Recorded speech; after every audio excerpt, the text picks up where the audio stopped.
São 10 horas e 13 minutos, Sheila. Neste domingo houve uma despedida que pouca gente percebeu.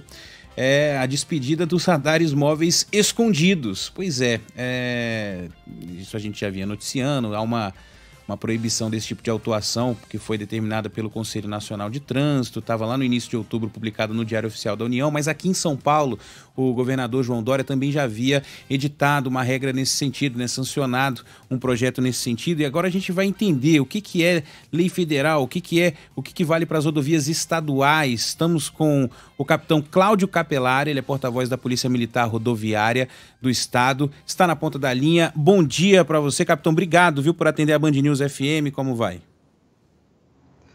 Bom dia, Sheila Magalhães e Ivan Brandão. É uma satisfação poder falar com os ouvintes e telespectadores da Band News. Estamos à disposição aqui para eventuais dúvidas por parte dos usuários. Pois é, capitão, eu queria começar meio que colocando, dando nome aos bois mesmo, né? A gente tem uma resolução do CONTRAN, a gente tem essa resolução que está publicada no Diário Oficial aqui do Estado, né? Sancionada pelo governador João Dória. O que vale para nós aqui no Estado de São Paulo em relação aos radares móveis? E se já está valendo também essa despedida, né, dos radares sem o aviso, né, sem a sinalização? Bem, como é notório, então foi publicada a resolução do CONTRAN 798 de 2020 e, em linhas gerais, é uma resolução que ela trouxe critérios mais técnicos, principalmente dando uma transparência maior no tocante a fiscalizações de velocidade. No que concerne a sua pergunta, esse projeto de lei, que na verdade já é lei, né, e publicado aqui no Diário Oficial de São Paulo, ele estabeleceu, na verdade, um prazo de 90 dias para que os órgãos estaduais, em seus sítios na internet, no seu site, colocassem as informações de onde estão os pontos de radares fixos e portáteis. Essa legislação aqui em São Paulo, ela só tem aplicabilidade para o Departamento de Estradas de Rodagem, que é o DR, e é o responsável pelas rodovias estaduais de São Paulo. Entretanto, como a resolução do CONTRAN, que eu acabei de mencionar, ela prevê que essa informação ela deva ser colocada de forma antecipada, ou seja, antes do início de cada operação, o DR de São Paulo obedeceu essa regra e desde ontem, no seu site, na internet, estão difundidos para todo o público, onde nesse momento, nas rodovias estaduais, existem radares fixos e portáteis em operação. Agora, capitão, ainda há muitas dúvidas aqui dos nossos ouvintes em relação a isso, ou seja, há esse prazo de 90 dias para que sejam comunicados onde estão esses radares. Nesse prazo, ou seja, como ficam esses radares? Ainda assim, mesmo não estando avisados, mesmo havendo esse prazo de 90 dias, não se pode utilização de radar móvel, ou pode, dentro desse prazo do que seria uma espécie de regulamentação? Então vamos lá, Sheila. Bom, na verdade, a primeira informação para os nossos ouvintes e telespectadores é que os radares móveis, conforme vocês haviam antecipado, eles não existem mais. Na prática, Sheila, na prática, Ivan, o radar móvel ele era previsto na resolução anterior, mas ele nunca operou até hoje, ele nunca foi homologado. Exemplificando, seria um radar em que estaria dentro de um veículo de fiscalização em movimento, fiscalizando as velocidades nas vias, seja urbanas ou rurais. Então, a resolução anterior previa a possibilidade de ter esse radar e a atual resolução, ela sacramentou dizendo que ele não existirá mais. Bom, um outro tipo de radar que era previsto na resolução anterior, que era o chamado radar estático, ele também deixou de existir, né? Por quê? Porque o portátil hoje ele tem uma tecnologia melhor e ele já detém na sua característica original os critérios técnicos que estimam o estático. Então nós passamos a ter dois tipos de radares só, o fixo e o portátil, ok? Nesse sentido, esses dois radares são os que estão, então, regulamentados. Seja para o fixo ou seja para o portátil, a norma é clara, eles não podem operar de forma escondida, ou seja, o critério é o da ostensividade. Então, por exemplo, não pode ficar atrás de placa, atrás de marquises, ou qualquer outro cenário em que o usuário da rodovia não consiga vislumbrar, não consiga enxergar o radar. E isso é o que a resolução, então, determinou. E essa regra, ela tem aplicação imediata, ok? Não é mais possível, não se admite nenhum tipo de fiscalização que não seja ostensiva, ou seja, que o usuário da rodovia não perceba que naquele ponto esteja sendo efetuada uma fiscalização de velocidade. Então a gente vai soltar aqui um áudio de um ouvinte nosso, um caminhoneiro, o capitão, porque eu acho que vai muito no sentido do que o senhor está falando. Ó, vamos ouvir primeiro.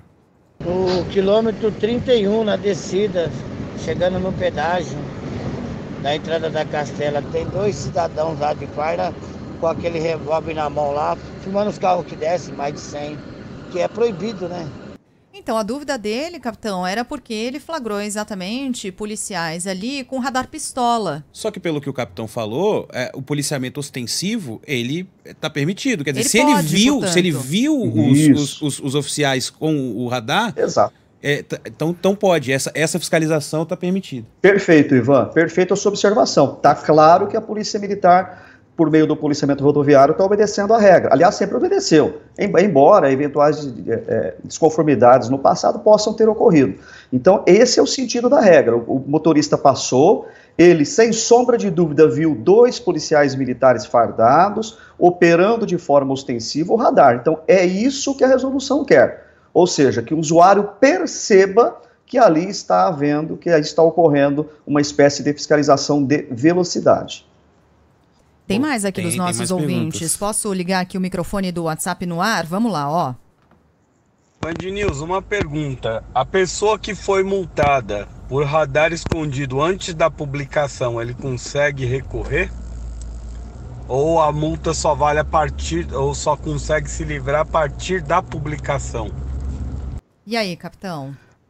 Ótima pergunta. Ele vai ter que realmente entrar com recurso de trânsito junto ao órgão responsável, e é importante ressaltar que na resolução anterior, em nenhum momento ela permitia que se operasse de forma escondida, mas ela não trazia uma regra muito clara, né? Então, é passível sim de recurso junto aos órgãos de trânsito. Eu entendo que ele pode recorrer sim, no tocante à observação que ele fez. Aliás, a tendência é que esse tipo de recurso seja até mais fácil de ser analisado com a publicação e a publicidade, né, desses pontos. Quer dizer, eu fui multado na rodovia X. Se você entrar lá no dia que você foi multado e não tinha na descrição lá que haveria ali um radar, que haveria ali um policiamento, você já consegue, de alguma forma, fazer esse recurso ficar melhor. Mas tudo vai depender aí da análise, né? Nossa, muitas perguntas. Olha, tem pergunta aqui do Fernando de Ibiúna. Só vale para radares nas rodovias? Dentro das cidades não vale?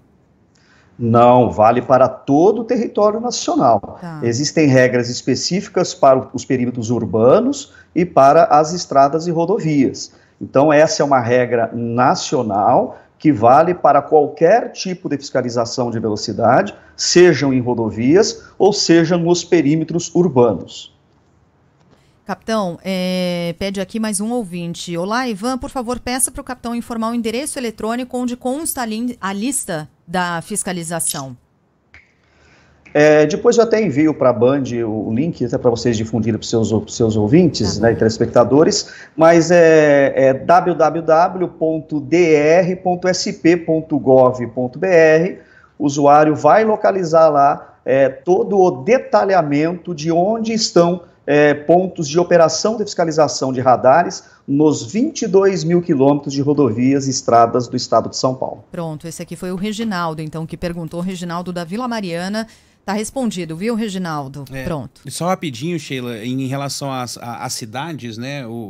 Foi a pergunta do ouvinte. A CET informou que hoje são 879 radares e que todos eles são bem sinalizados, que teoricamente não precisaria ter que colocar isso no site, até porque desde 2017 a capital paulista não tem mais radares estáticos e móveis, esses modelos aí que dificultavam a identificação dos equipamentos por parte dos motoristas. Mas eu acho que o que é importante a gente salientar, né, capitão, é exatamente isso. Eu acho que na cabeça de muita gente estava a impressão de que não haveria mais o radar pistolinha, não haveria mais esse tipo de fiscalização. E não, na verdade, o que não há mais é o radar oculto, né? Aquela ninguém vai ser pego de surpresa. Exatamente. Uma outra regra importante também, né, Sheila, Ivan, é que pelas novas regras, somente agentes de trânsito, ou seja, funcionários públicos, poderão operar o radar portátil. Não se admite mais aquela chamada terceirização da fiscalização, né, onde ali um funcionário de uma empresa privada, ele operava. Então, hoje, o radar portátil, esse de espécie pistola, ele só pode ser operado por agentes de trânsito e pelos policiais militares. O Roberto pergunta, mas e qual a diferença entre o móvel e o portátil? O móvel e o portátil, a diferença está na forma de operação. Esse móvel, conforme eu havia antecipado antes, ele tinha a previsibilidade de existir, mas ele nunca foi homologado. Seria um radar em que eu utilizo ele dentro da minha viatura e eu saio, né, a via e começo a fiscalizar a velocidade dos demais veículos, eu estando em movimento. Isso não existiu e não vai existir mais. O portátil não, eu estou num local fixo, desembarcado, ostensivo, e eu o aponto para aquele trecho onde a fiscalização será fiscalizada. Mais uma pergunta aqui de uma ouvinte, eu não vou conseguir soltar o áudio aqui da Elaine. Ela está falando que muitas vezes, capitão, o motorista está andando, ele vê a patrulha, ele vê que há ali um policiamento ostensivo, mas que fica muito em cima. Ela está perguntando se isso pode, ou se vai haver também, não só o fato da gente estar olhando que há ali uma patrulha e há uma fiscalização, ou se vai ser preciso colocar também antes uma placa, alguma coisa, se a lei fala alguma coisa em relação a isso, né? A distância exata em que essa patrulha tem que estar. Fala. Na resolução anterior já havia uma previsibilidade, na nova resolução ficou agora muito mais específico, ok? Se for radar do tipo fixo, né, se for nas vias urbanas ou rurais com características urbanas, essa sinalização ela tem que ter no mínimo 500 metros antes do local da fiscalização. Se for nas demais vias rurais, ou seja, estradas e rodovias, 2.000 metros tem que estar fixada a sinalização. Uma outra regra também passou a valer. Para os radares fixos, ao lado do radar, né, tem que ter também uma outra placa regulamentando a fiscalização naquele trecho. Então, vocês percebem que houve uma preocupação do Conselho Nacional de Trânsito em deixar a fiscalização de trânsito mais ostensiva, principalmente, e muito bem sinalizada antes do próprio ponto de operação. Tem um ouvinte perguntando qual o alcance do radar pistola. Varia, dependendo do equipamento? Aí depende do equipamento, Sheila, Ivan. Em média, uma boa imagem é entre 1.000 e 1.500 metros do ponto aonde eu esteja. Por isso que a regra é da placa de pelo menos a 2 quilômetros antes do ponto de operação. Bom, para a gente já encerrando, já agradeço também a presença do capitão Cláudio Capelari, porta-voz da Polícia Militar Rodoviária do Estado, conversando com a gente aqui no Band News São Paulo, deixar o recado da Mari, né, que fala o seguinte: se o motorista respeitar as leis de velocidade, não tem por que ter medo de radares. Mas pegando justamente o respeito às leis, capitão, e aproveitando sua presença aqui, queria saber, eu queria sua palavra sobre como é que anda o feriado, né? A gente trouxe uma notícia aqui agora há pouco, né, falando que com a flexibilização, né, a volta das viagens, os acidentes aumentaram e tal, mas como é que anda esse fim de semana, mais feriado prolongado aí para a Polícia Militar Rodoviária do Estado? Está tranquilo, não está? Muitas ocorrências? Bem, embora por conta da pandemia, no feriado de hoje, muitos cemitérios estejam fechados, mas por conta do próprio feriado prolongado, muitas pessoas viajaram. Então, todo o policiamento rodoviário, ou seja, em torno aí de 3.500 homens e mulheres, eles estão de prontidão desde a última sexta-feira, dando toda a segurança aos nossos usuários. No momento, não temos nenhum registro de uma ocorrência grave que mereça um destaque. Possivelmente hoje, a partir das 16 horas, vai haver um volume grande de veículos retornando para a capital, e toda a nossa operação hoje é para receber esse fluxo de veículos em direção aqui à capital e à região metropolitana, né? E a gente solicita que as pessoas não abusem da velocidade, não bebam, obedeçam a sinalização para que consigam retornar em segurança para casa, e esse é o nosso papel, dar condições de segurança para que essa viagem seja tranquila. Muito bem, Capitão Cláudio Capelari, porta-voz da Polícia Militar Rodoviária aqui do estado de São Paulo. Obrigada pela entrevista, capitão. Até uma próxima. Muito obrigado, Sheila. Obrigado, Ivan. Um bom feriado para os senhores. Até mais. Para o senhor também. Até mais. Obrigado.